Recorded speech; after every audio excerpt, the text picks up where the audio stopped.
Pole ওর পাশে বসে আমার ভালো লাগছে না, বহুত দিনে ভূতে পিঠা করছে। চ আমাকে পিঠা করতে গেল তো পালা রে, কি বলছো পালা সাধু বাবা ঘরে যা পড়ে। চল डम डम डमरू वाला आ गया है कुमाल बाबा। জলদি চ এদিনে সাধু বাবা বল বাবা আমরা বাঁচাও আমরা ভূতে পিঠা করছি, আমরা আসলে দিলে ভূতে পিঠা করছি। আমরা ভূতে পাইছি, কোনো উপায় করে দাও। দাঁড়াও একটা তোমরা একটা তাবিজ দিচ্ছি, দাও বস্তু।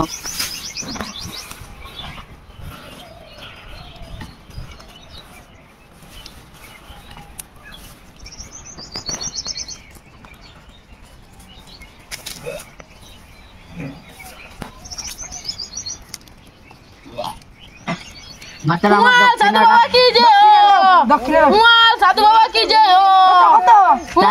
বাবা কি যে আল্লাহ রেখে দাও, তুমি যাও রেখে দাও। চলো আমরা সাধু বাবা কি বলো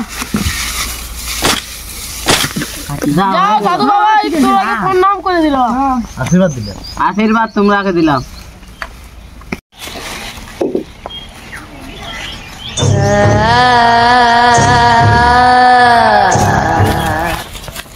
ইয়াকে শুনে না আমার সালান লাগিও কেন কেন ফিরে যান ইয়া পাশে কি বাঁধা আছে।